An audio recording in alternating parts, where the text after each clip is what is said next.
একদা রাতের বেলা রাসূল সাল্লাল্লাহু আলাইহি ওয়াসাল্লাম তার চাচাতো বোন উম্মে হানির বাড়িতে শুয়েছিলেন। এমন সময় দুজন ফেরেশতা হযরত জিবরাইল আলাইহিস সালাম এবং হযরত মিকাইল আলাইহিস সালাম এসে তাকে জাগালেন। অতঃপর প্রথমে কাবার নিকট নিয়ে গেলেন, তারপর তাকে জমজম কূপের নিকট নিয়ে সেখানে শুয়ে দিয়ে অতঃপর তার বক্ষ বিদারণ করলেন, অর্থাৎ বুকে অস্ত্রোপচার করে হৃৎপিণ্ড বের করে জমজমের পানি দ্বারা তাকে ধৌত করলেন এবং সেই হৃৎপিণ্ড যথাস্থানে পুনরায় স্থাপন করলেন।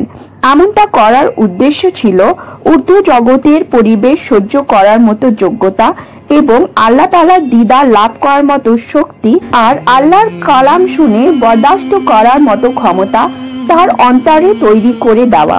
অতঃপর বরাক নামক একটি জন্তু আনা হলো। হাদিসের ভাষা অনুযায়ী বরাক হলো একটি বেহেশতি প্রাণী, যার আকৃতি হলো ঘোড়ার চেয়ে একটু ছোট এবং গাধার চেয়ে একটু বড়। এটি অত্যন্ত গতিসম্পন্ন একটি জন্তু। অতঃপর রাসূল সাল্লাল্লাহু আলাইহি ওয়াসাল্লাম যখন বোরাকে সওয়ার হওয়ার জন্য প্রস্তুত হলেন, তখন বোরাক নাড়াচাড়া করে কিছুটা অস্বীকৃতি ভাব প্রকাশ করলো। তখন জিবরাইল আলাইহিস সালাম বললেন, হে বোরাক, তুমি কি জানো তোমার পিঠে কে আরোহণ করতে যাচ্ছে? আজ পর্যন্ত তার চেয়ে কোনো সম্মানিত বান্দা তোমার পিঠে আরোহণ করে নাই। উনি হলেন সৈয়দুল মুরসালিন মুহাম্মদ সাল্লাল্লাহু আলাইহি ওয়াসাল্লাম। বোরাক তখন অত্যন্ত লজ্জান্বিত হয়ে তার শরীর একদম নিচু করে মাথা নিচু করে দিয়ে দিলেন। অতঃপর নবী করিম সাল্লাল্লাহু আলাইহি ওয়াসাল্লাম বোরাককে আরোহণ করে বাইতুল মুকাদ্দাসের উদ্দেশ্যে যাত্রা শুরু করলেন। এই সময় হযরত জিবরাইল আলাইহিস সালাম এবং হযরত মিকাইল আলাইহিস সালাম বিশ্বনবীর সাথে ছিলেন। এমন সময় এক বৃদ্ধা রাসূল সাল্লাল্লাহু আলাইহি ওয়াসাল্লামকে ডাক দিল। তখন জিবরাইল আলাইহিস সালাম বললেন, হে নবী, আপনি সামনে চলুন, এর প্রতি ভ্রুক্ষেপ করবেন না। আরো কিছুক্ষণ যাওয়ার পর আরো এক বৃদ্ধা তাকে ডাক দিল। এবারও জিবরাইল আলাইহিস সালাম নবী করিম সাল্লাল্লাহু আলাইহি সাল্লামকে বললেন যেন তার জবাব না দিয়ে এগিয়ে চলেন। আরো কিছু দূর অগ্রসর হলে একদল লোক নবী করিম সাল্লাল্লাহু আলাইহি ওয়াসাল্লামকে বলল, আসসালামু আলাইকুম ইয়া হাবিব। তখন জিবরাইল আলাইহিস সালাম বললেন, হে নবী, আপনি এদের সালামের জবাব দিন। ফলে নবী করিম সাল্লাল্লাহু আলাইহি ওয়াসাল্লাম তাদের সালামের জবাব দিলেন। অতঃপর দলটি চলে যায়। তখন জিবরাইল আলাইহিস সালাম বললেন, যে বৃদ্ধাকে রাস্তায় পাশে দেখেছিলেন সে হলো দুনিয়া। বৃদ্ধা বার্ধক্যের শেষ সীমায় পৌঁছে গিয়েছে, তার হায়াত আর বেশি দিন বাকি নয়। ঠিক তেমনি দুনিয়া ও তার শেষ পর্যায়ে এসে গেছে। দ্বিতীয়ত, যে বৃদ্ধাকে দেখেছিলেন সে হলো অভিশপ্ত শয়তান। তাদের উভয়ের উদ্দেশ্য ছিল আপনাকে তাদের প্রতি আকৃষ্ট করা। তৃতীয়বার যে দল সাথে সাক্ষাৎ হয়েছিল তারা আপনাকে সালাম দিল। এরা হলেন হযরত ইব্রাহিম আলাইহিস সালাম, হযরত মুসা আলাইহিস সালাম এবং হযরত ঈসা আলাইহিস সালাম। রাসূল সাল্লাল্লাহু আলাইহি ওয়াসাল্লাম পথ চলতে লাগলেন। চলতে চলতে এক জায়গায় তিনি একজন লোক পাশ দিয়ে অতিক্রম করলেন, যাদের হাতে বড় বড় তামার নখ ছিল। তা দিয়ে তারা নিজের চেহারা ক্ষত বিক্ষত করছিল। রাসূল সাল্লাল্লাহু আলাইহি ওয়াসাল্লাম জিবরাইলকে জিজ্ঞাসা করলেন, জিবরাইল, এরা কারা? তখন জিবরাইল আলাইহিস সালাম জবাব দিলেন, এরা হলো সেই সব লোক যারা দুনিয়াতে মানুষের পরনিন্দা এবং সর্বদাই মানুষের দোষ চর্চায় লিপ্ত থাকত, তাই তাদের এই অবস্থা। এরপর রাসূল করিম সাল্লাল্লাহু আলাইহি ওয়াসাল্লাম আরো সামনের দিকে অগ্রসর হলেন। কিছু দূর যেতেই একজনকে রক্তের নদীতে হাবুডুবু খেতে দেখলেন এবং দেখলেন সে পাথর লোকমা বানিয়ে খাচ্ছে। রাসূল করিম সাল্লাল্লাহু আলাইহি ওয়াসাল্লাম জিবরাইলকে জিজ্ঞাসা করলেন, জিবরাইল, এই লোকটি কে? তখন জিবরাইল বললেন, হে রাসূল সাল্লাল্লাহু আলাইহি ওয়াসাল্লাম, এই ওই ব্যক্তি যে দুনিয়াতে মানুষের রক্ত উপার্জিত টাকা মেরেছে, অবৈধভাবে তার দখল করে ভোগ করেছে। অতঃপর রাসূল সাল্লাল্লাহু আলাইহি ওয়াসাল্লাম সামনের দিকে চলতে শুরু করলেন। কিছুক্ষণ পর একদল লোক দেখলেন যাদের মাথা পাথর দিয়ে চূর্ণ বিচূর্ণ করে দেওয়া হচ্ছে, আবার মুহূর্তের মধ্যে তা আগের মতো হয়ে যাচ্ছে, আবার পাথর মেরে চূর্ণ বিচূর্ণ করা হচ্ছে। এইভাবে অনুব্রত চলছে তাদের কাজ। রাসূল করিম সাল্লাল্লাহু আলাইহি ওয়াসাল্লাম জিবরাইলকে বললেন, জিবরাইল, এরা কারা? এদের এই অবস্থা কেন? তখন জিবরাইল আলাইহিস সালাম উত্তর দিলেন, এরা সেই সব লোক যারা ফজরের নামাজ আদায় করতে অলসতা করত। আর একটু এগিয়ে গিয়ে দেখলেন একজন নারী এবং একজন পুরুষ। তাদের সামনে একটি পাতিলে পাকানো গোশত রয়েছে আর অপর একটি পাতিলে কাঁচা গোশত রয়েছে, কিন্তু তারা পাকানো গোশত ছাড়া কাঁচা গোশগুলো খেয়েই যাচ্ছে। রাসূল সাল্লাল্লাহু আলাইহি ওয়াসাল্লাম জিব্রাইলকে জিজ্ঞাসা করলেন, জিব্রাইল, এরা কারা? তখন জিব্রাইল আলাইহিস সালাম উত্তর দিলেন, এরা হচ্ছে আপনার উম্মতের ওই সমস্ত নারী পুরুষ যাদের ঘরে হালাল স্বামী স্ত্রী থাকা সত্ত্বেও অন্য নারী পুরুষের সাথে রাত কাটাতো। অতঃপর কিছুদূর এগিয়ে গিয়ে আরও দেখলেন একটা তন্দুর চুলা, যার মধ্যে দাউ দাউ করে আগুন জ্বলছে। কিছু সংখ্যক উলঙ্গ নারী পুরুষ আগুনের মাঝে ঘুরপাক খাচ্ছে। সেখান থেকে দুর্গন্ধ বেরিয়ে আসছে এবং তাদের লজ্জাস্থান কামড়াচ্ছে। রাসূল সাল্লাল্লাহু আলাইহি ওয়াসাল্লাম জিজ্ঞাসা করলেন, জিব্রাইল, এরা কারা? তারপর জিব্রাইল আলাইহিস সালাম বললেন, এরা ব্যভিচারী নারী এবং পুরুষ। এরা বিবাহ না করে জিনায় লিপ্ত হতো। অতঃপর কিছু দূর এগিয়ে গিয়ে দেখলেন এক ব্যক্তি একটা বিরাট লাঠির বোঝা জমা করছে এবং মাথায় উঠানোর জন্য চেষ্টা করে ব্যর্থ হয়ে আবার আরো কিছু লাকড়ি এনে বোঝাটাকে ভারী করে আবার মাথায় উঠাতে ব্যর্থ হয়, আবার মাথা থেকে নামিয়ে আরো লাকড়ি এনে বোঝাটাকে আরো ভারী করতেই চলেছে। অথচ তার উচিত ছিল সে যখন দেখলো বোঝা ভারী হয়ে গিয়েছে তখন কিছু লাকড়ি কমিয়ে নেওয়া, কিন্তু সে বিপরীত কাজ করছিল। এই অদ্ভুত দৃশ্য দেখে রাসূল সাল্লাল্লাহু আলাইহি ওয়াসাল্লাম জিব্রাইলকে জিজ্ঞাসা করলেন, জিব্রাইল, ব্যাপারটা কি? তখন জিব্রাইল আলাইহিস সালাম বললেন, আপনার উম্মতের ওই ব্যক্তি যার উপরে মানুষের হক এবং পাওনা রয়েছে এবং সে আদায় করছিল না এবং দিন দিন তার বোঝা বাড়িয়ে চলছিল। অতঃপর সামনে অগ্রসর হলেন। কিছু দূর যেতেই এক জায়গায় দেখলেন কিছু লোকের জিহ্বা কাঁচির দ্বারা কাটা হচ্ছে। অতঃপর আবার সাথে সাথে ঠিক হয়ে গেছে, আগের মতো হয়ে যাচ্ছে, আবার কাটা হচ্ছে, আবার আগের মতো ঠিক হয়ে যাচ্ছে। এই অবস্থা ক্রমশ চলতেই যাচ্ছে। তখন রাসূল সাল্লাল্লাহু আলাইহি ওয়াসাল্লাম জিব্রাইলকে জিজ্ঞাসা করলেন, এরা কারা?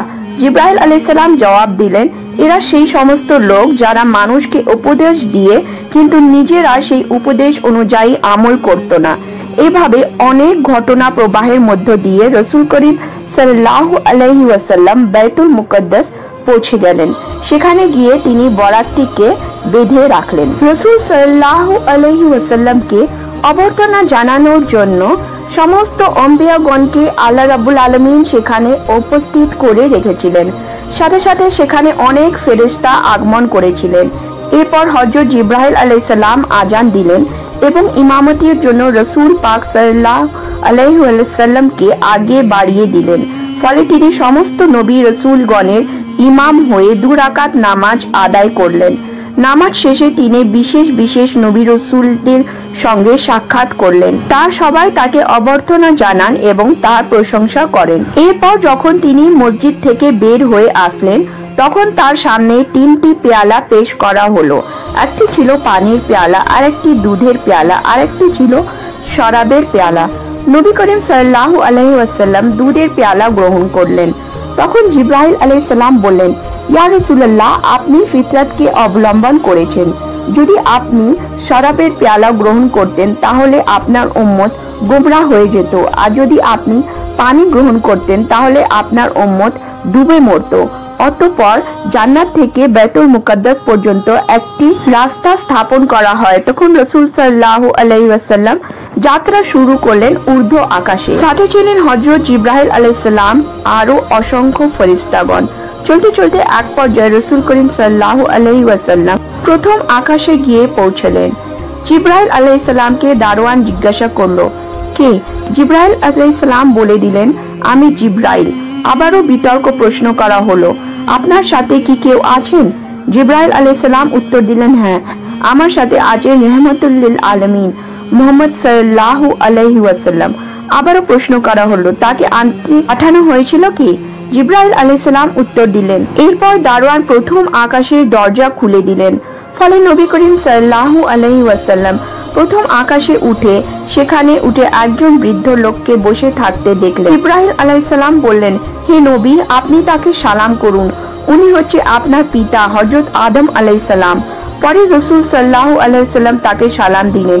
তিনিও সালামের উত্তর দিলেন, মারহাবা বলে অভিনন্দন জানালেন এবং কিছু উপদেশ দিলেন। অথচ সেখানে নবী করিম সাল্লাল্লাহু আলাইহি ওয়াসাল্লাম দেখলেন যে আদম আলাইহিস সালামের ডান পাশে কিছু মানুষের আকৃতি এবং বাম পাশে কিছু মানুষের আকৃতি রয়েছে।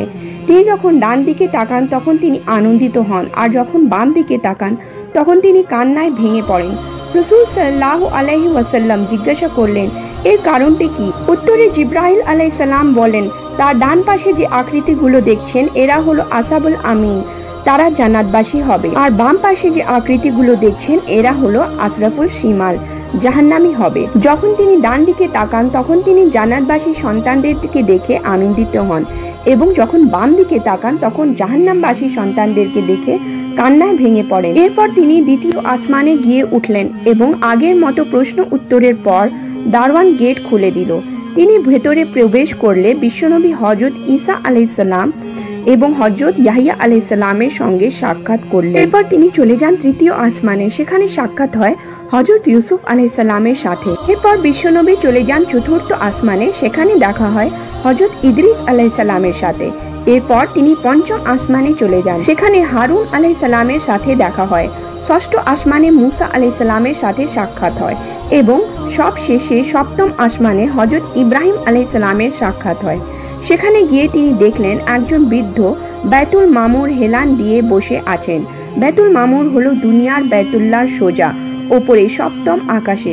ফেরেশতাদের কিবলা। দৈনিক 70,000 ফেরেশতা এর তওয়াফ করেন এবং যারা একবার তওয়াফ করার সুযোগ পান কিয়ামত পর্যন্ত তারা আর দ্বিতীয়বার সুযোগ পাবেন না। সাল্লাল্লাহু আলাইহি সাল্লামকে ইব্রাহিম আলাইহিস সালামের সাথে পরিচয় করিয়ে দিলেন, তার কিছু আলাপ করলেন, এরপর বিদায় নিয়ে আরো উপরে উঠতে শুরু করলেন। অতঃপর সিদরাতুল মুনতাহায় গিয়ে পৌঁছালেন।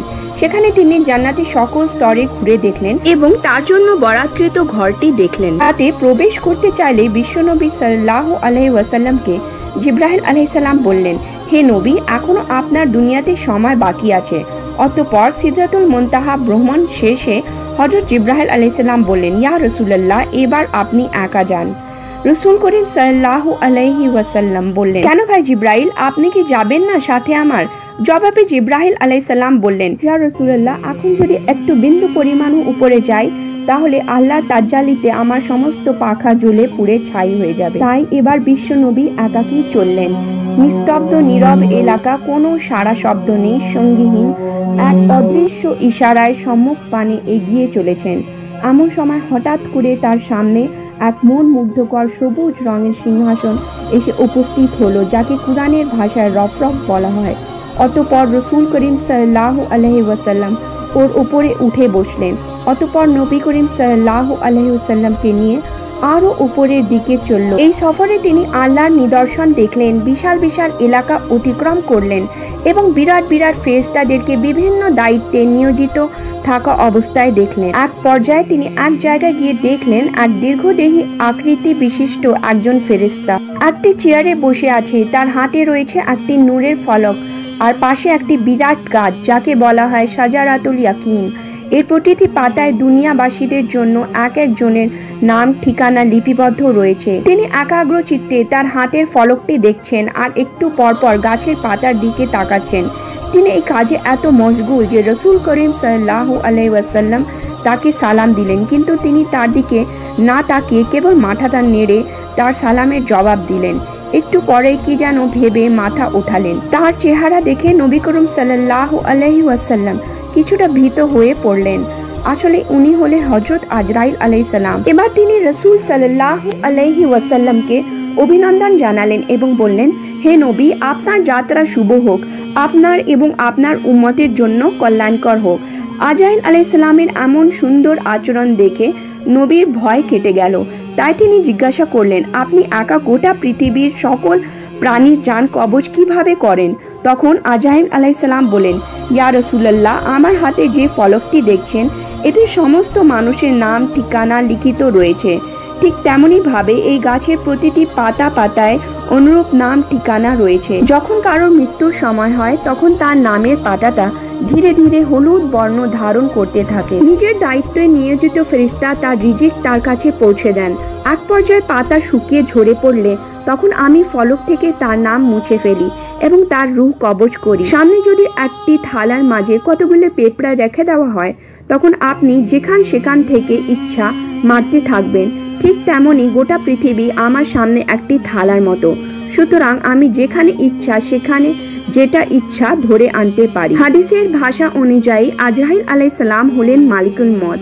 তার অধীনে আরো অসংখ্য ফেরেশতা রয়েছেন যারা দুনিয়াবাসীর প্রাণ কবজ করে থাকেন।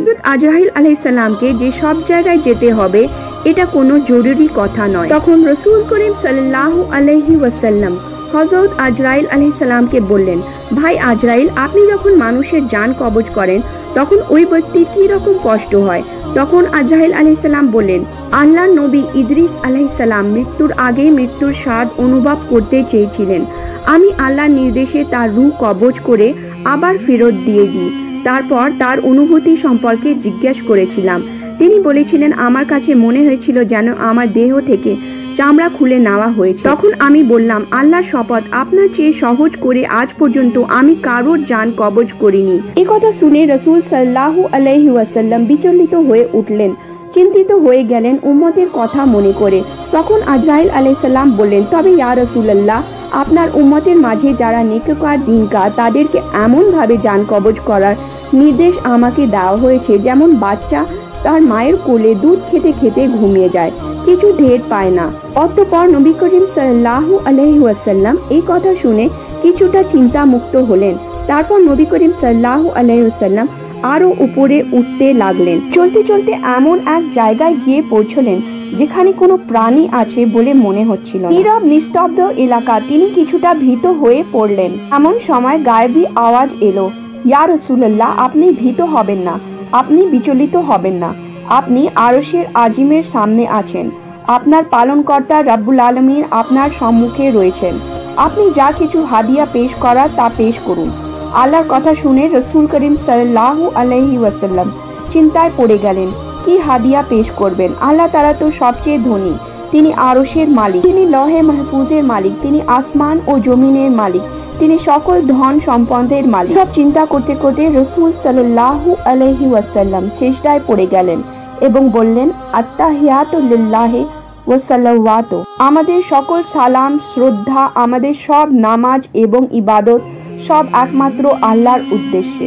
আল্লাহ তাআলা বলেন, আসসালামু আলাইকুম ইয়া নবী ওয়া রাহমাতুল্লাহি ওয়া বারাকাতুহু, অর্থাৎ হে নবী, আপনার প্রতি শান্তি বর্ষিত হোক এবং আল্লাহর অনুগ্রহ এবং বরকত বর্ষিত হোক। নবী যখন দেখলেন সমস্ত রহমত এবং বরকত শুধুমাত্র তারই ওপর বর্ষিত হচ্ছে, তখন তিনি বললেন, আসসালামু আলাইনা আলা ইবাদিল্লাহিস সালিহিন, অর্থাৎ এই শান্তি আমার একার জন্য নয় বরং আমার সকল উম্মতের উপর এবং আল্লাহর নেক বান্দার উপর বর্ষিত হোক। প্রিয় দর্শক, দুনিয়ার মানুষ যখন তার প্রিয়জনের সাথে মিলিত হয় তখন তার আপন পিতা মাতা আত্মীয় স্বজন কারো কথা মনে থাকে না, কিন্তু রহমতের নবী তার এই চরম ও পরম চাওয়া পাওয়ার মুহূর্তেও উম্মতের কথা ভুলতে পারলেন না। দুয়ার মাঝে তাকে শামিল করে নিলেন। হয়তো এই জন্যই তিনি সর্বশ্রেষ্ঠ নবী। রাসূল সাল্লাল্লাহু আলাইহি ওয়াসাল্লামের উম্মতের প্রতি দরদ ও উদারতা দেখে আরশ বহনকারী ফেরেশতাগণ বলে উঠল, আশহাদু লা ইলাহা ইল্লাল্লাহ ওয়া আশহাদু আন্না মুহাম্মাদান আবদুহু রাসূলুহু। প্রিয় দর্শক, আল্লাহ তাআলা তার হাবিবের মেরাজের এই ঘটনাকে স্মরণীয় করে রাখার জন্য কিয়ামত পর্যন্ত সকল উম্মতের উপর নামাজের তাশাহুদ পাঠ করাকে ওয়াজিব করে দিয়েছে। এরপর আল্লাহ রাব্বুল আলামিন মুহাম্মদ সাল্লাল্লাহু আলাইহি ওয়াসাল্লামের উম্মতকে 3টি হাদিয়া দিলেন। 1 নম্বর 50 ওয়াক্ত নামাজ, 2 নম্বর সূরা বাকরার শেষ 2 আয়াত এবং 3 নম্বর মুশফিক ব্যতীত সকলকে ক্ষমা ঘোষণা। এরপর রাসূল সাল্লাল্লাহু আলাইহি ওয়াসাল্লাম দরবারে ইলাহি থেকে বিদায় নিয়ে দুনিয়ার অভিমুখে রওনা হলেন। আসার পরে সপ্তম আকাশে হযরত ইব্রাহিম আলাইহিস সালামের সাক্ষাৎ হলো। তিনি কিছুই বললেন না, কিন্তু ষষ্ঠ আসমানে যখন হযরত মুসা আলাইহিস সালামের সঙ্গে দেখা হলো, তিনি জিজ্ঞাসা করলেন, ইয়া রাসূলুল্লাহ, আপনার উম্মতের জন্য কি হাদিয়া নিয়ে এলেন? তখন রাসূল সাল্লাল্লাহু আলাইহি ওয়াসাল্লাম উত্তর দিলেন, দৈনিক 50 ওয়াক্ত নামাজ। মুসা আলাইহিস সালাম বললেন, ইয়া রাসূলুল্লাহ, আপনি আপনার পালনকর্তার নিকট ফিরে যান এবং সহজ করার আবেদন করুন। আপনার উম্মতের জন্য এই বিধান কষ্টকর হবে। আমি বনি ইসরায়েলকে খুব পরীক্ষা করেছি, সেই অভিজ্ঞতার উপর ভিত্তি করে বলছি আপনার উম্মত দুর্বল হবে, তারা এই দায়িত্ব আঞ্জাম দিতে পারবে না। আপনি ফিরে যান, কিছু সহজ করে নিয়ে আসুন। পরামর্শ পেয়ে রাসূল সাল্লাল্লাহু আলাইহি ওয়াসাল্লাম ফিরে গেলেন এবং আল্লাহর নিকট দরখাস্ত করলেন। আল্লাহ তাআলা 5 ওয়াক্ত নামাজ কমিয়ে দিলেন। ফিরে আসার পথে মুসা আলাইহিস সালামের সঙ্গে আবার দেখা হলো। তিনি জিজ্ঞাসা করলেন, কি খবর? রাসূল সাল্লাল্লাহু আলাইহি ওয়াসাল্লাম বললেন, আল্লাহ রাব্বুল আলামিন 5 ওয়াক্ত নামাজ কমিয়ে দিয়েছেন। তখন মুসা আলাইহিস সালাম আগেরই কথা বললেন, আপনার উম্মত দুর্বল হবে, তা দৈনিক এই 5 ওয়াক্ত নামাজ আদায় করতে পারবে না। আপনি আবার ফিরে যান। এইভাবে রাসূল করিম সাল্লাল্লাহু আলাইহি ওয়াসাল্লাম মুসা আলাইহিস সালাম এবং আল্লাহর দরবারে যাতায়াত অনেকবার করলেন এবং প্রতিবার আল্লাহ তাআলা 5 ওয়াক্ত করে নামাজ কমিয়ে দিলেন। শেষ পর্যন্ত মোট 5 ওয়াক্ত থাকলো। মুসা আলাইহিস সালাম আবারও ফিরে যেতে অনুরোধ করলেন, কিন্তু রাসূল সাল্লাল্লাহু আলাইহি ওয়াসাল্লাম উত্তর দিলেন, আমি লজ্জা বোধ করছি, আর ফিরে যেতে পারবো না। অতঃপর তিনি নিচের দিকে রওনা হলেন। এমন সময় গায়েবী আওয়াজ হলো, হে বন্ধু, আমার কথায় পরিবর্তন হয় না, আমি বান্দার প্রতি জুলুম করি না। অর্থাৎ আপনার উম্মত 5 ওয়াক্ত নামাজ পড়বে, কিন্তু আমি আল্লাহ রাব্বুল আলামিন তাদের 50 ওয়াক্ত নামাজের সওয়াব দেব। রাসূল সাল্লাল্লাহু আলাইহি ওয়াসাল্লাম যখন মক্কাবাদীদের এই সুসংবাদ দিলেন, আজ রাতে আমি বাইতুল মুকাদ্দাস ভ্রমণে গিয়েছিলাম এবং সেখান থেকে উর্দু আকাশে আরশে আজিম পর্যন্ত সফর করে আল্লাহর দিদার লাভ করে পুনরায় ভোর হবার আগেই ফিরে এসেছি, তখন একথা শুনে মাত্র কাফের মুশরিকরা হাসাহাসি শুরু করলো। কেউ বা তালি বাজাতে লাগলো, আবার কেউ দৌড়ে আবু বকরের কাছে গিয়ে বলল, দেখো তোমার সাথী আজগুবি কথা বলতে শুরু করেছে। তিনি নাকি আজ রাতে বাইতুল মুকাদ্দাস সফর করে 7 আসমান ঘুরে এসেছেন। এটা কি কখনো সম্ভব? তখন আবু বকর রাদিয়াল্লাহু তাআলা আনহু বললেন, এমন কথা কে বলেছে? মুহাম্মদ সাল্লাল্লাহু আলাইহি সাল্লাম বলেছেন কি? তারা উত্তর দিল, মুহাম্মদ সাল্লাল্লাহু আলাইহি ওয়াসাল্লাম এমনটা বলেছেন।